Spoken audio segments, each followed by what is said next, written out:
Bueno, muchas gracias. El panel será en inglés, pero bueno, solo hago una pequeña introducción en español o castellano. Antes de nada, dar las gracias a Andorra Business, a todo el equipo, Jordi, Judith, etcétera, toda la gente que ha hecho posible que estemos aquí.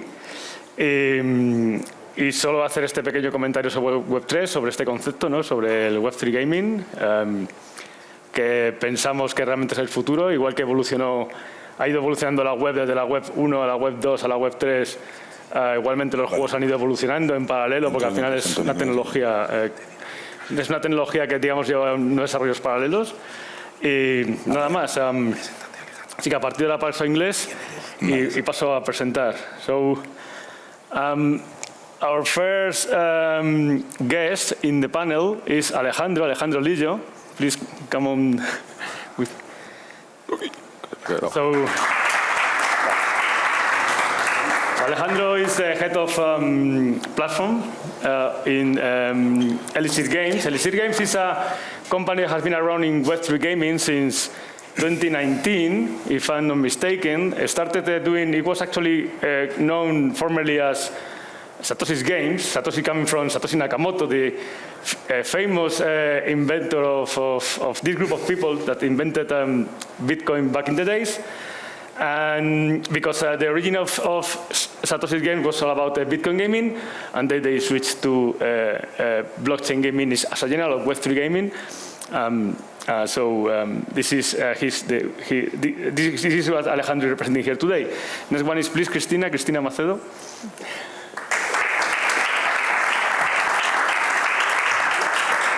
Cristina Macedo is co-founder and CEO of ReadyGG. ReadyGG is a company that has been around for more than 7 years, building tools for developers. And over the last 2 years, they have been building tools for Web3 games. In general, developers need a lot of tools to develop the games in order to avoid costs and save money and speed up their developing cycles. And this is why we have her here today. ReadyGG is leading the space in terms of Web3 tools for game developers. Last one is Pachi Barrios from Telefónica. You don't know Telefónica. By the way, I think, if I'm not mistaken, Telefónica is becoming a centenary company this year, right, in 2024. So congratulations for that, 100 years. That's quite an achievement. And looking forward to knowing all what Telefónica has in its mind and plans to offer their multi-million customer base in terms of Web3. So first things first, I would like to ask you guys if you could please introduce yourself, talk about your company a little deeper of what I just did a small introduction. So please, Alejandro, you want to start over? Thank you very much. Can you hear me? So I think he did it pretty well, but Elixir Games is a platform where you are able to play blockchain games, and the idea is that we are centralizing all these game studios to understand how to use the blockchain technology to develop their games, and we are also bringing to the community a safe place to download, but to use different tools that I will be explaining later on. So the idea is that Elixir is like the Steam of the Web3. So yeah, I think that's the short introduction. Mm-hmm. All right, so how many games do you have in Elixir platform right now? So far we have 130 games. This year we are incubating 4 games. When I mean incubating is that we are developing for them, helping them to grow, to scale with Web3 tools. So kind of like it could be raise of funds, it could be like the development of different smart contracts on their game, also like the launch of NFTs, tokens, plus like an ecosystem of partners that they need as solution providers to grow. So we have 130, but adding like every day new games and also new incubations. All right, thank you, Alejandro. Very interesting. So, Cristina, please introduce yourself. Yeah, maybe I'll just add a little bit as to maybe some of the problems we were actually solving, since Alfredo gave a good introduction. But essentially, I mean, when you build a game, we'll call it Web 2 and Web 3 now, but I mean, in Web 2, the developer is not building A to Z. It's incredibly difficult to just build the game mechanic, find the story, build the experience of the player. You're not necessarily building the tech. It's completely different, development as it is. So developers are using tools in Web 2 to, handle their back-end infrastructure, to do analytics. This is completely a different side of development when we just talk about technological development. So now in Web 3, what we had noticed when we had entered the space or started experimenting in the space was that developers were being told now not only to build the game, create the game, get these amazing stories off the ground, but build the tools as well, or the technology. Makes no sense. Game development C# is completely different from a Python backend developer to anything else that's essentially being built. So these developers were not only being blocked by just starting to understand the space, but they were being blocked by just the availability of what the technology they can essentially utilize to build their games. So this is where we came in. We came in to bring everything that developers essentially are using in Web 2 on chain, and then build everything for them that they can utilize that opens up blockchain technology, like the concept of NFTs, which are now these digital, assets that can be owned by players and by developers, which I'll get into a little later. But essentially, we are opening up the space for developers to really come in. Anybody, it doesn't matter if you're a team of 1, it doesn't matter if you're a team of 300, to come into the Web 3 space and essentially build as you used to build in Web 2. The only difference here is that there are so many additional monetization channels, data becomes so much more interesting, user acquisition is much more elevated, in which now the developer controls. All these tools are also built by us to be utilized by developers. I won't really go more into it, but essentially that's Thank you very much, Christina. Very interesting. So, Patsy, please. Yeah. So, hi everyone. So, as Alfredo was mentioning, I'm the product responsible for Web3 in Telefónica, a centenary company, but a company that has in it as a core value, I will say, the innovation. And this is how we are using that technology in order to innovate our current products and services for the different brands that we have, Movistar, O2 in England, and also the Vivo in Brazil, and in Telefónica in Spain. No? We are using the Web3 in order to create new disruption in the different products and services for digital client, for B2C. Prior to Telefónica, I founded one of the very first companies, gaming studios, in that transition to Web 2 to Web 3 in 2017. So really happy to be here and to share more about this young but interesting world of the Web 3. All right. So, it's clear that we have here an incredible knowledge of Web3 gaming right now, the state of Web3 gaming. Also, you guys have the experience of working with, in your case, with several developers integrated in your platform. In Christina's case, also working with several developers, providing tools. And of course, Pachi, you have the experience of having been building games, and now you are also implementing what you learned before in a big community as Telefónica with 8 million customers. So I would like to ask you some questions, taking into account all of this knowledge you have. I would like to ask you a few questions, so please, whoever wants to jump in, please do it. So in your opinion, what is making a big difference? What factors are making a big difference between this new evolution in Web3 gaming compared to traditional, or what is also called Web2 gaming? Anyone wants to jump in? I will start, I think.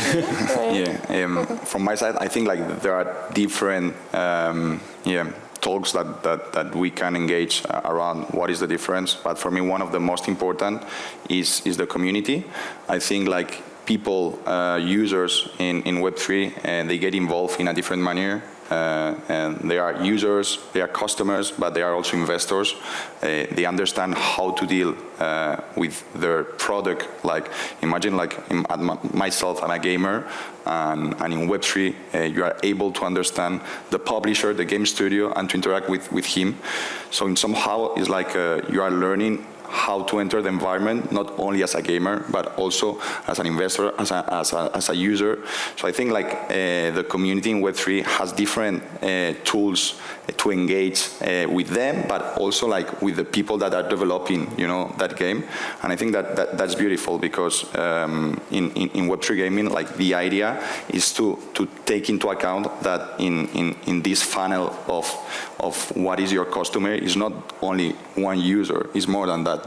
So I think like people in Web3, like the community is very, very happy about that feeling. And, yeah.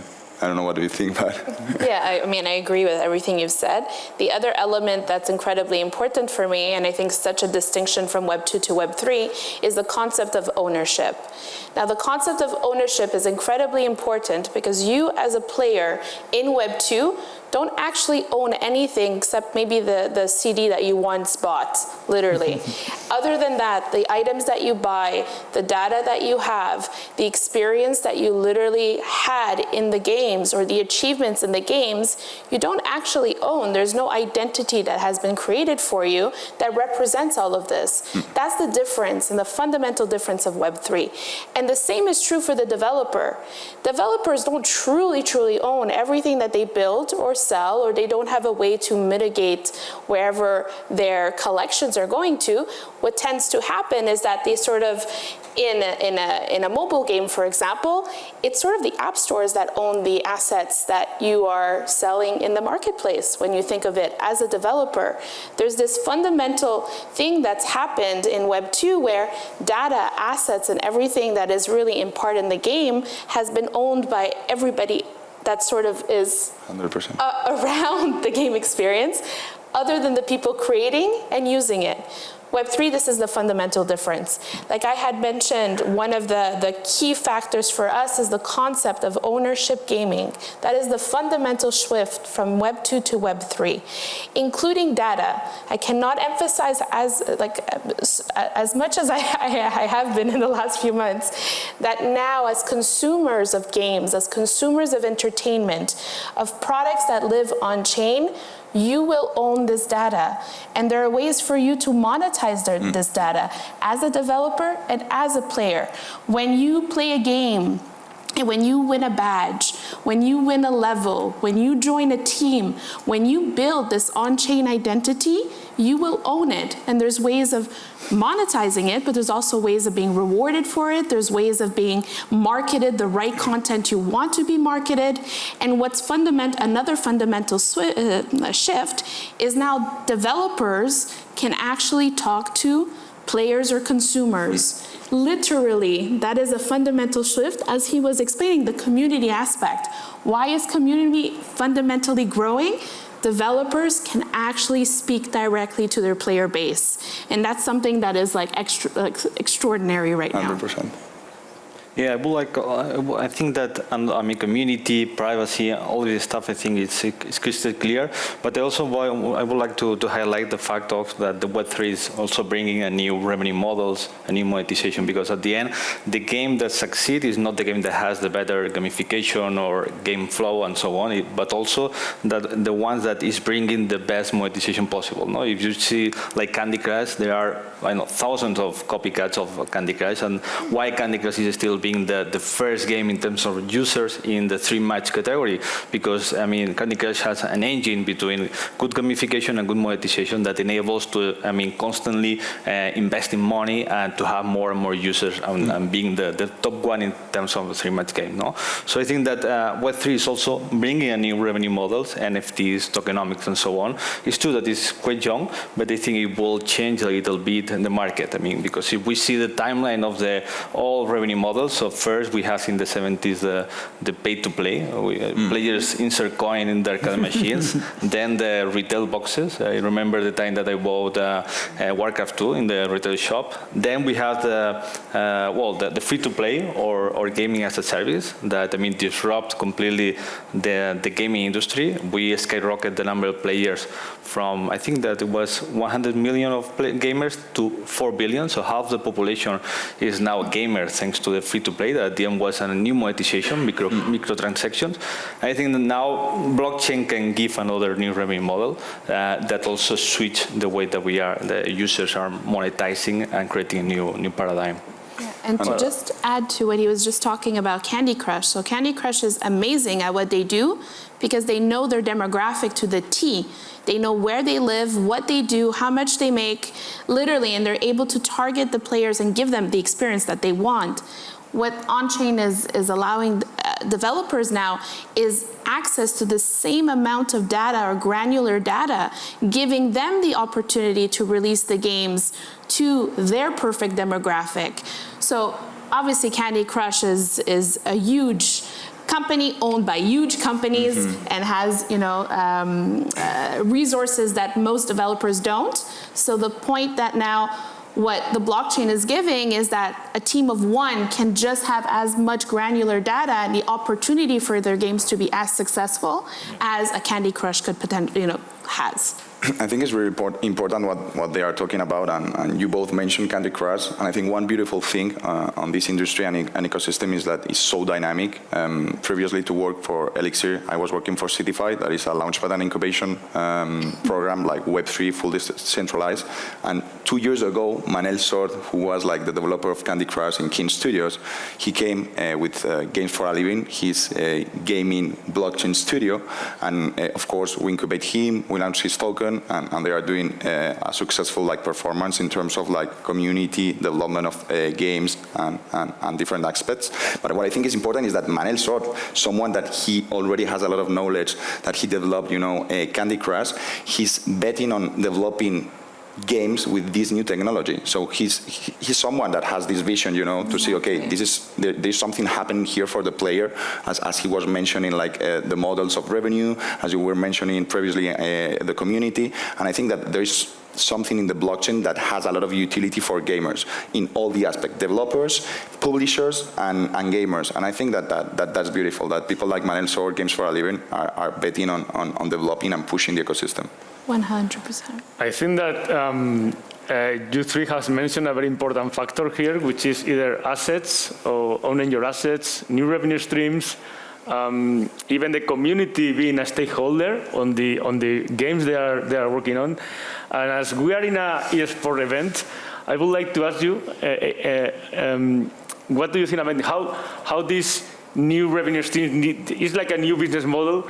How can this impact the eSports industry in terms of these revenue streams being spread across the ecosystem? Because we know that one of the issues that the eSports ecosystem have is that they lack always a problem with resources, with revenue.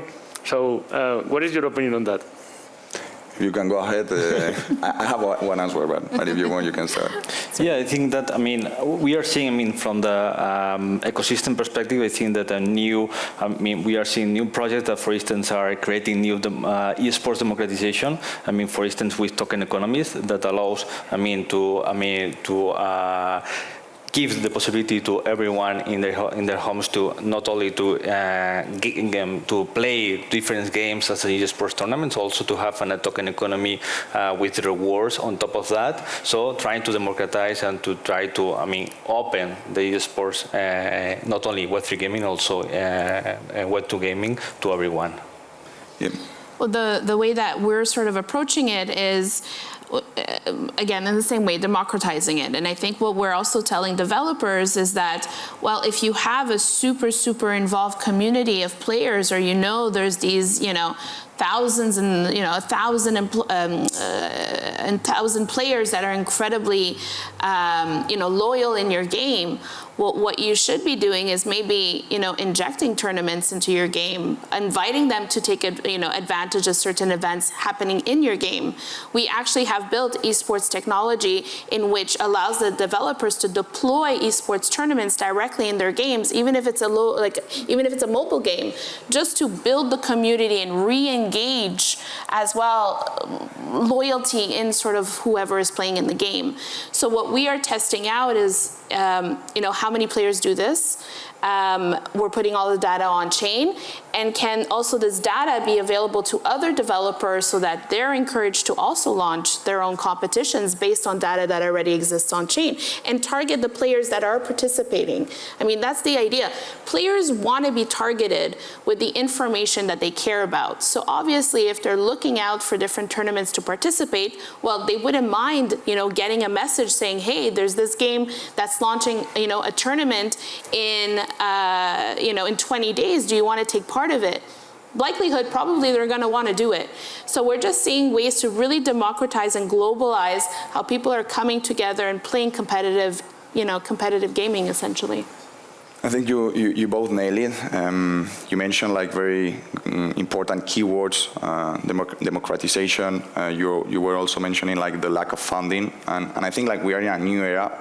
Like content creators are like the new media. It's like the new newspaper that people is reading, watching, and sometimes like the lack of resource and funding for them it's a non-stop to continue developing their skills on that way. And I think Web3 what is bringing is like this freedom and democratization to have resource to develop their skills, because there are many Web3 game studios that the way of doing their marketing, of making their ads, is through these people. And these people, at the end, they are not enough in the ecosystem, so they are growing right now with the projects. And I think that's beautiful to see, because like this kind of funding or lack of resource that sometimes you have in eSports, only professional, very professional people that has support can continue doing, playing to get to that level. Right now it's changing, because there is a new wave of people that has access to develop their skills to get to that level with a spread of this funding in another way that is bringing them, this power to be content creators, to be pro players, and I think that's an important thing. Also like the style of games.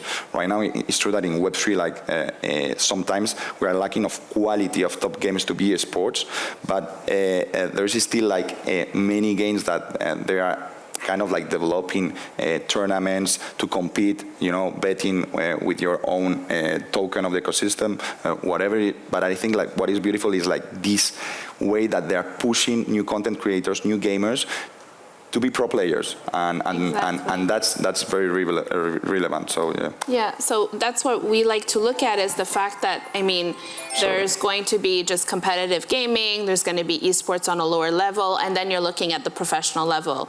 What we've introduced in our ecosystem is allowing players or the community to actually delegate their assets to various teams. So if there is, let's say, a pro team that's out there and they're up and coming, you as a player can actually delegate your assets, your tokens, whatever it is that you own that generate any income or any percentage off of anything, and essentially give that percentage to the team as sort of a a funding way to help the team out. We're trying to experiment with ways that we can tap to on-chain technology to actually involve much more of the player community to actually fund potentially these pro teams that are trying to take off. From the initial thing of just competitive gaming, just getting them into competitive gaming on a much more grassroots level, having these pro teams potentially grow from that, and having the community fund them through the assets that they have. So it's a really interesting cycle that we're creating. An ecosystem. Exactly, the ecosystem. All right, thank you very much for that. That's very enlightening. So, so I'm going to change a little the topic now. Let's talk a little about onboarding, meaning that, we have 3 or 4 billion players, gamers around the world that we want then to onboard them into Web3. And we know that over the years, we have had killer apps, like back in the day, World of Warcraft for MMORPGs, or now you mentioned Candy Crush, this kind of casual games, hyper casual games. What do you think it will be the killer app that would get us to actually get seamless, in a seamless way, this big demographic into Web3 gaming? maybe I'll jump in.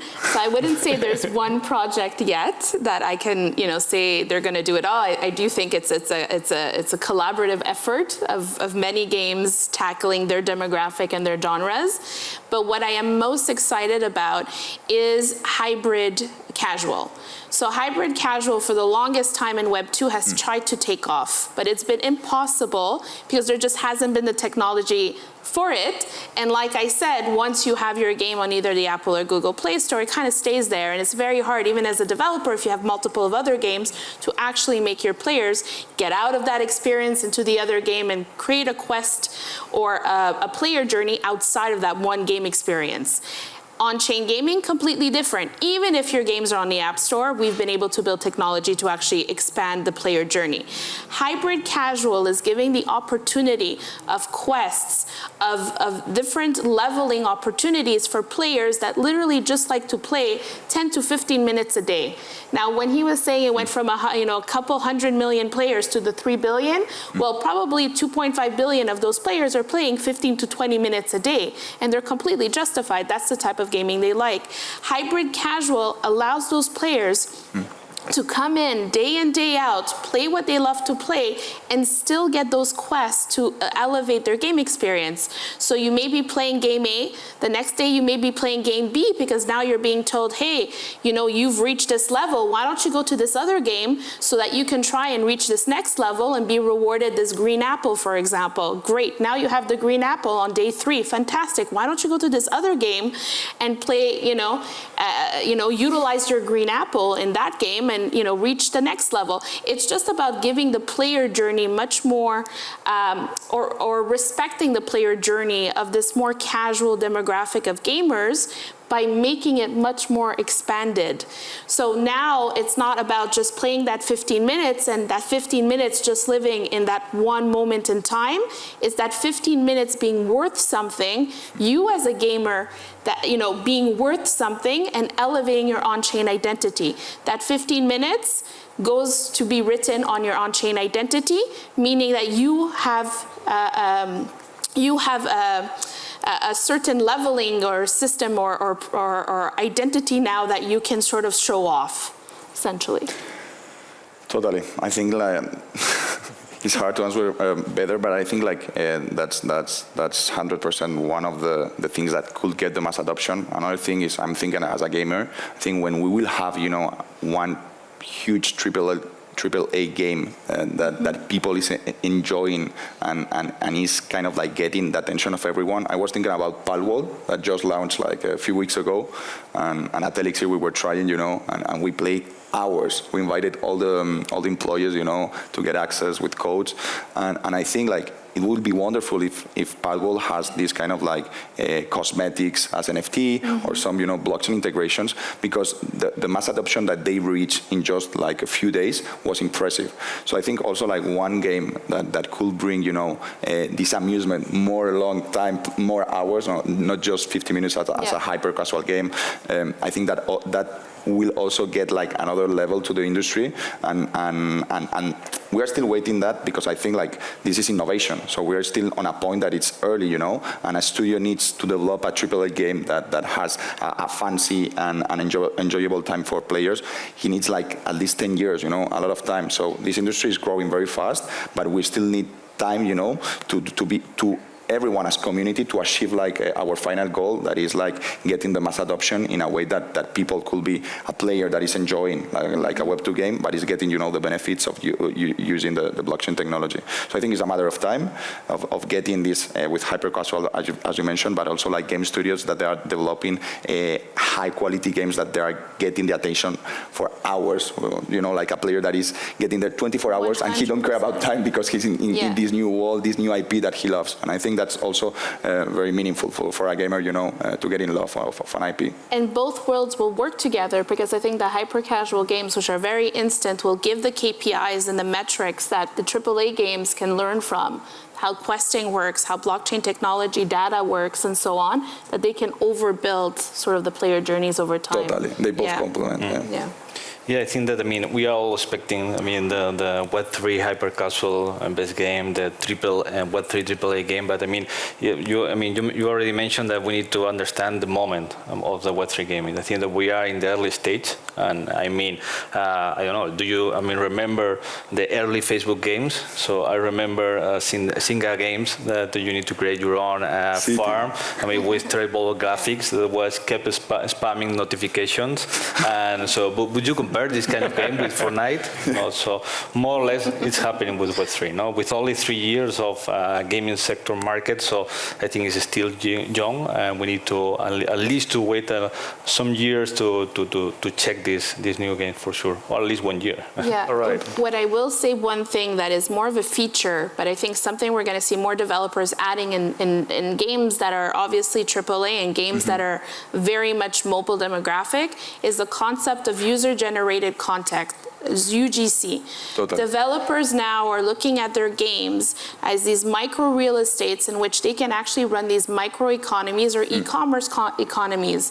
Now, by literally giving this opportunity to developers, the concept of UGC now is can be sort of plugged and played in so many different types of games. And the idea here is that now you're inviting players to become creators into your space, and to what Pakshi was saying, it's adding actually a new monetization channel. It's allowing developers now to look at their games as they truly own their game, they truly own this real estate that they've taken up in the blockchain, and now they can monetize that real estate. One of the monetization factors is UGC, user-generated content, bringing the players to create content, to build content based on the templates that the developers are selling, monetization channel right there.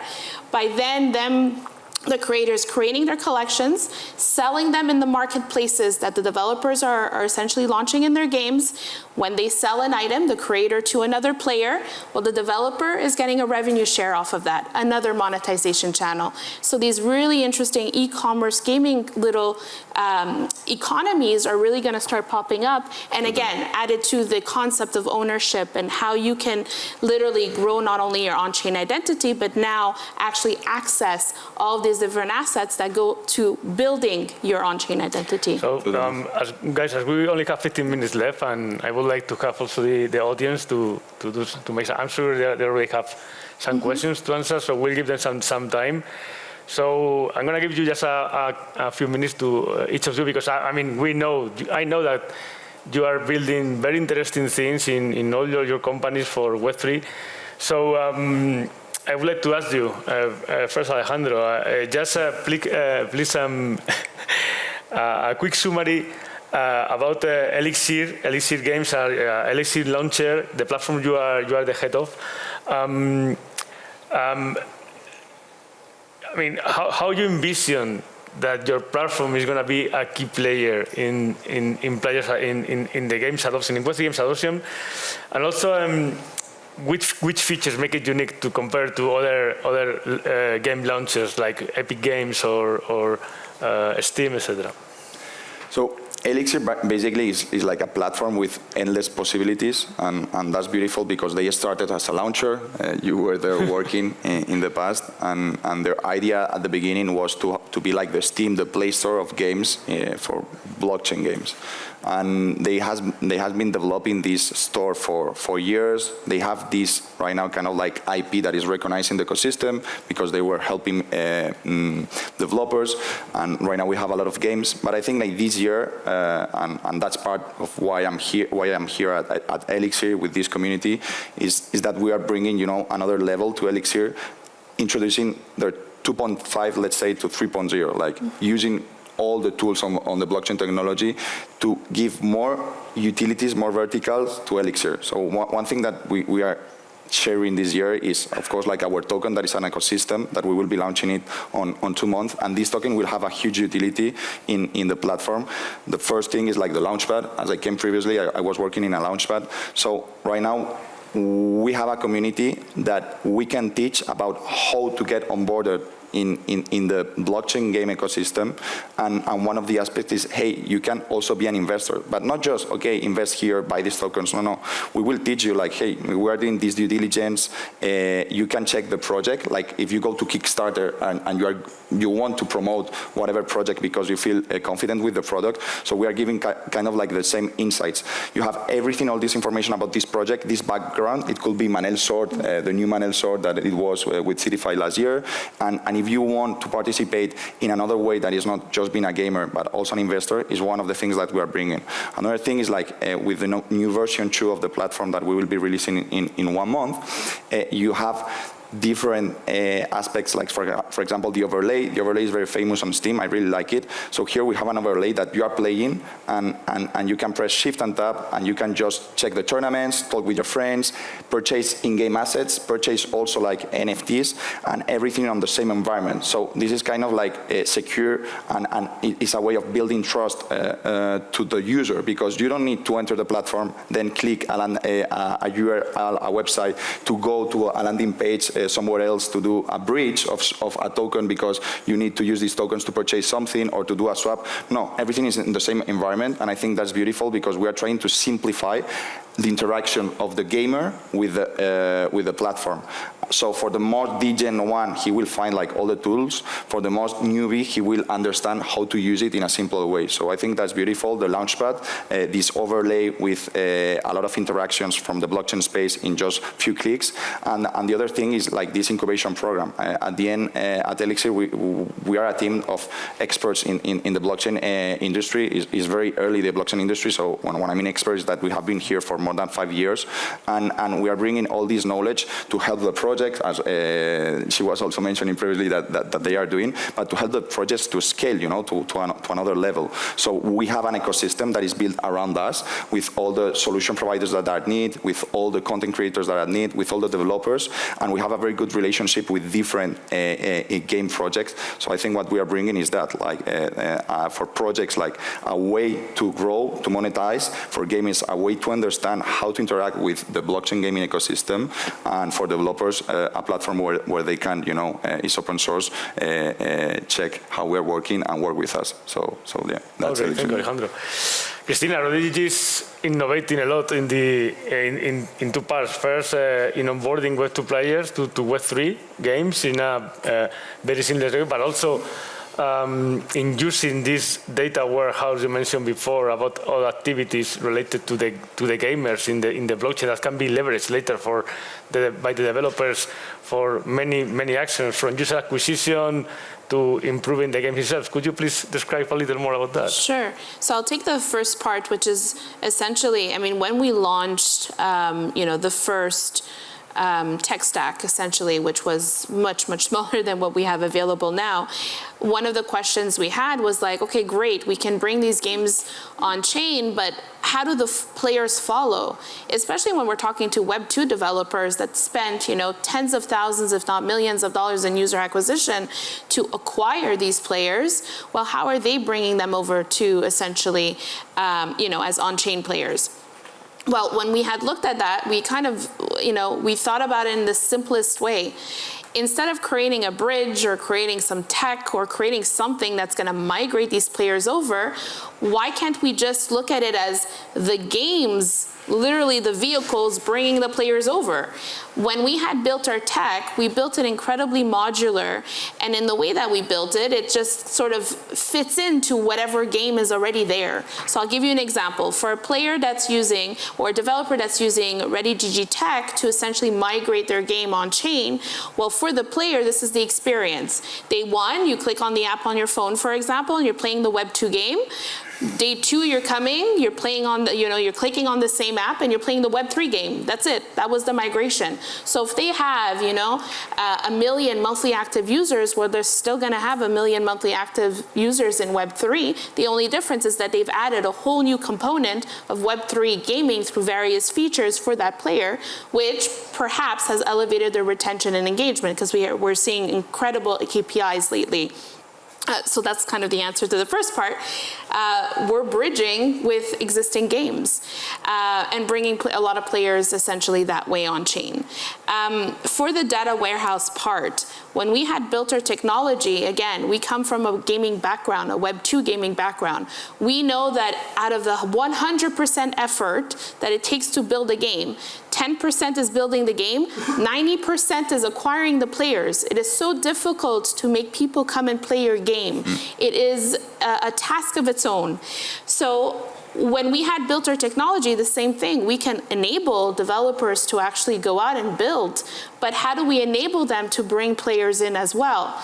So when we had built the whole architecture, the fundamental of the architecture is the on-chain player profile. Why? Because where is all the data being located? To the player.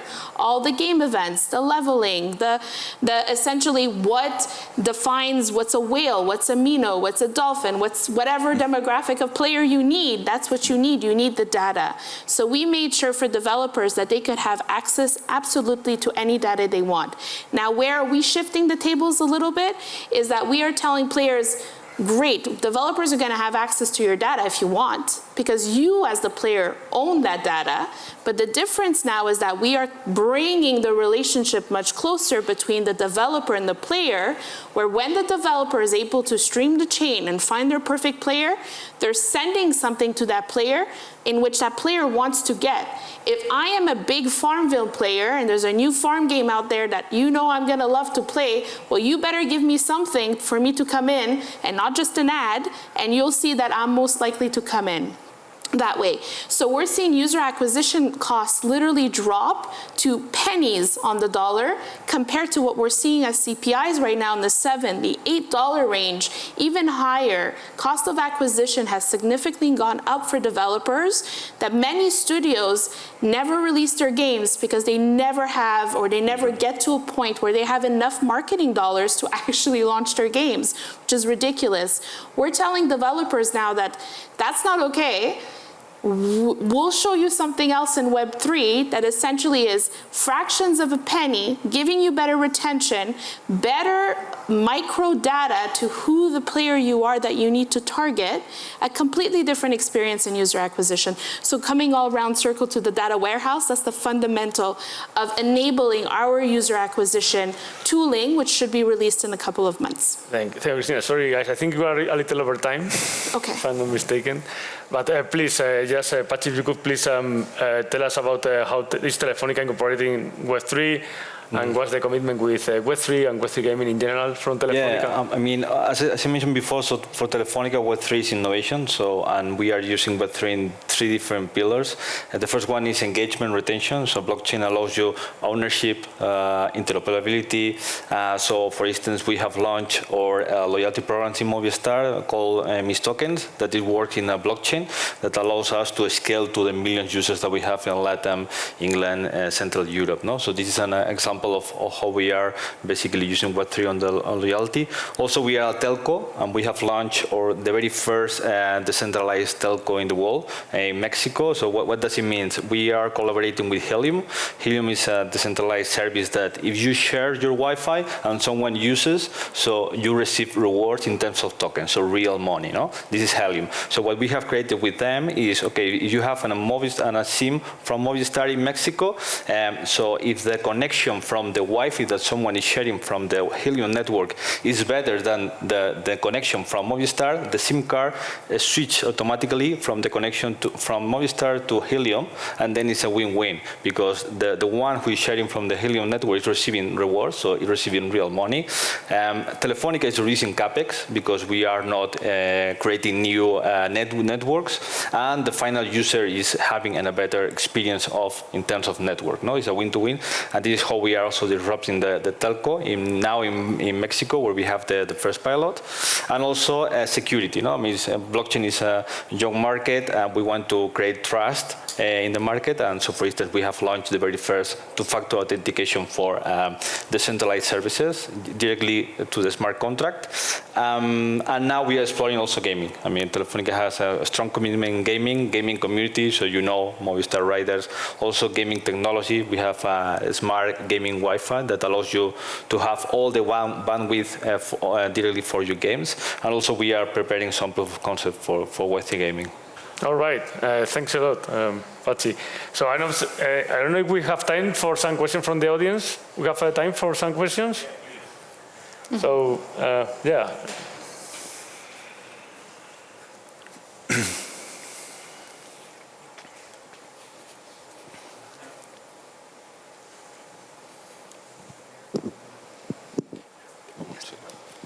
Tenim dos, i si cobreix.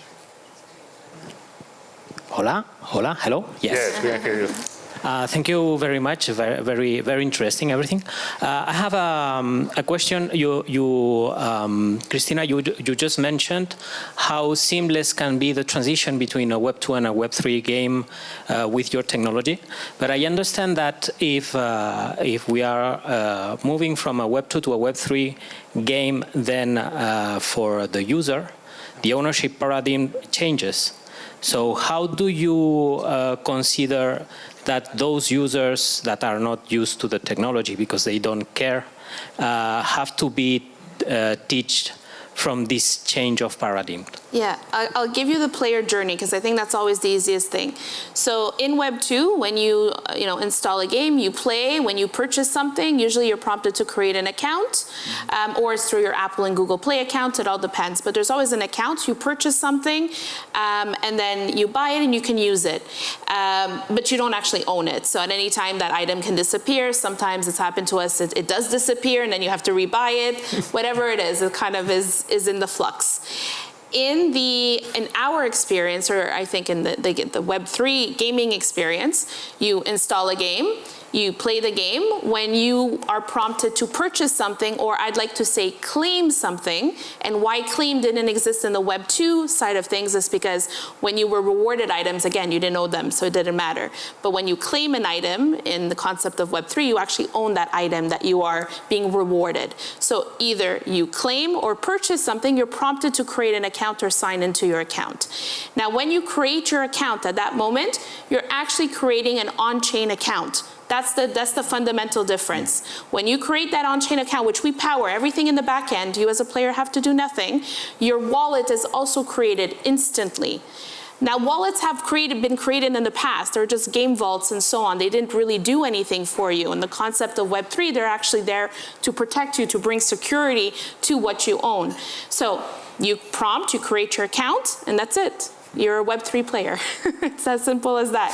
But the difference is now the items that you purchase in the game, the items that you trade in a game, the items you claim, even the reward badges, the leveling, the leveling aspects that you have, which are written on your on-chain player profile, now are all connected to that one identity.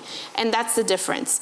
Now, the way that the different things are unlocked in a game all depend to the developers, because we don't tell developers what to do. We're a tech company. But what we do encourage to them is to use certain wording or use certain templates to explain to players what they can start doing. Now, a AAA game is going to be much more informative than a hyper-casual game. However, hyper-casual developers are already telling players, hey, you've just created your wallet. Why don't you go claim your badge? And players understand that now the badge exists somewhere. Now that somewhere will grow over time as us as a demographic get a little bit more, intellectual in the sense of what we understand about Web3 and how we can tap into it. But the idea here is that when the migration happen, it's actually very much a Web 2 flow that has worked for years and years. I'm going to stop because I'm going over. Yeah, I think we have time for another question, right? Sorry. Thank you. You've been speaking a lot about economic models, new ways of monetization for video games, and there's one specific thing that I care a lot. It's about our youth. our kids. It's mostly the trend, or all kids nowadays play video games, right? And we're seeing how a lot of legislation is being taken into account regarding loot boxes, all their transactions. And I'd like to know how Web3 is approaching how to treat with these transactions related to child. How do they protect those child to be buying or not buying those types of microtransactions, which is one of the biggest problems I see in these new ways of monetizations, which are great for companies, are great for the industry, but I don't know if they are that great for kids and their development on how they receive those stimuli, and how is Web3 making any approach on how to protect this kind of things? Thank you. Who want to take it? Well, I can jump in for sure. So, I mean, it comes to data, the same thing, right? So we've actually had this problem in Web 2 as well, right? How are things being targeted? I have 2 young children. I have a 3-year-old now that's, I mean, for him, the iPad is his life. So, you know, he's able to go in. It's part of blockers and data. So when I share right, it's under my profile with my child, I think it comes through 2 things. It is definitely the software, but it's also the tools that are being used. It's like, what blockers can you actually do to block certain things from happening? So one of the things that we have with our wallet systems is that players, because they own their wallet, they can actually pre-program different things that are blocked ahead of time, because you own everything essentially in the wallet. So when you go and play a game, well, unless you're entering in a passkey, unless you're entering something that, you know, identifies the opportunity to do the purchase, then okay, you can actually program it part of the wallet. So it comes down to some of the software mechanisms that can go into it and the data related to it.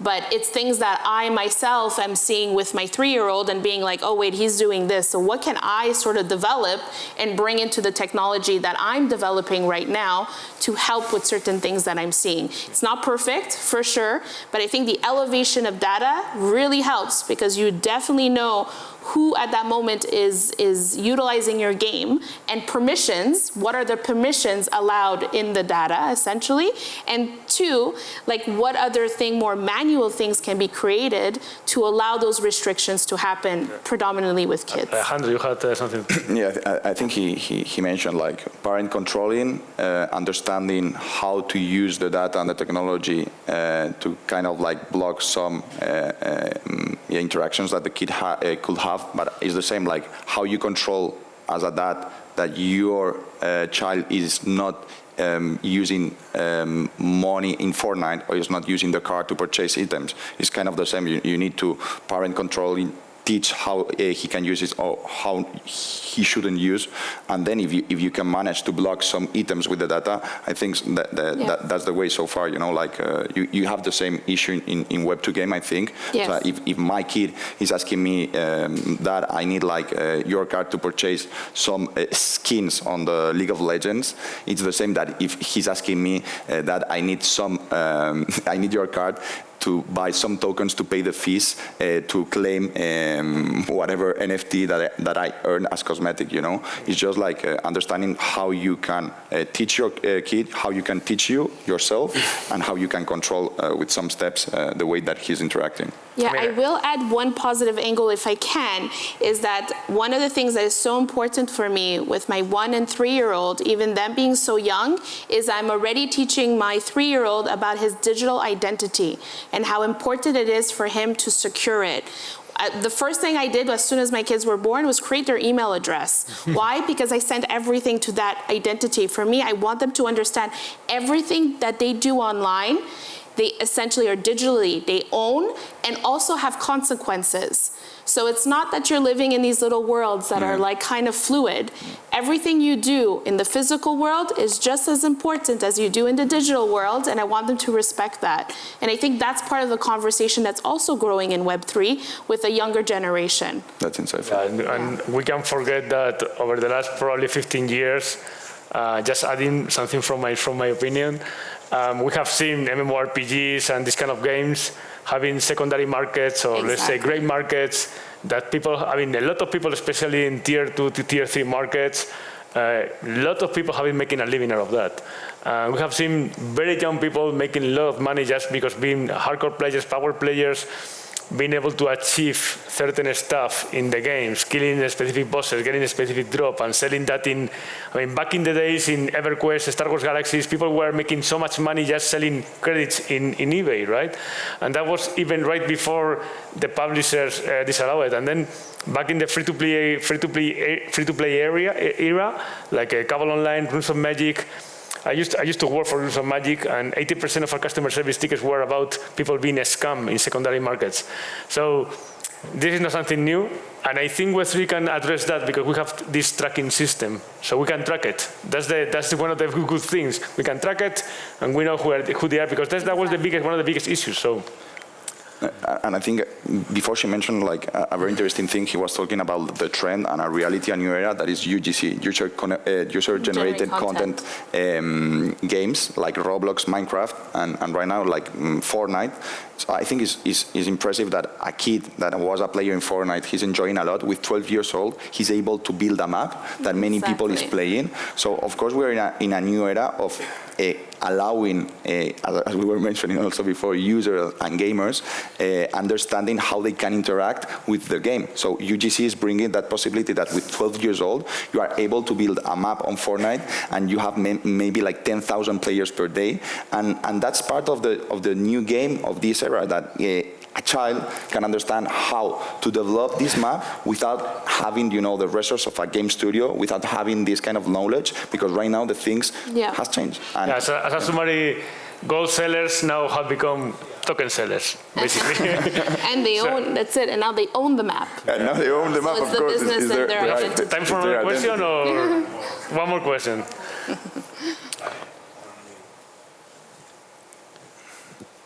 We have to be brief in the... It was a fantastic talk. Thank you for the fantastic talk, and most importantly, thank you for the fantastic work you're all doing. This question is probably more related to Pachi, representing Telefonica. We've seen how eSports sector, has come from the eSports summer in the pandemic towards now, the suffering the eSports winter, as we were saying it earlier, while in Web3, we're coming from the crypto winter now going into the Web3 spring.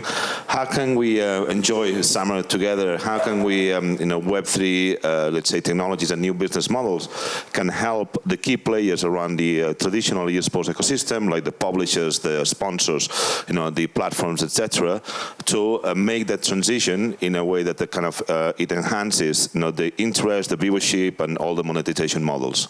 Okay, I think that you already gave the answer, no? But I mean, we think at Telefonica, we think that the Web3 is not, is not a matter of waves like bear market, bull market. It's true that there is a market value here with the crypto and so on, but we really think that Web3 is about technology, and this is why we are using the technology for services or brands or products and so on, as I mentioned before.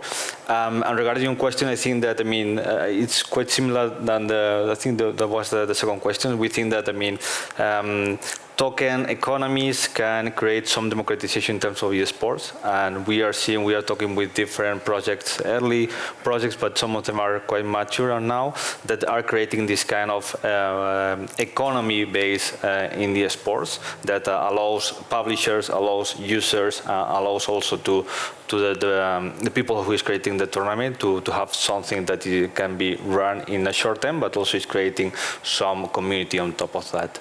So this is the approach that we are having. We are exploring this kind of proof of concepts. Let's see. I think that is, quite early, but we are seeing good progress. What I will say is that we're all building for Gen A, essentially, for Generation A. Generation A wants to collaborate and create. Now, the point to your question, I think, is the collaborate side.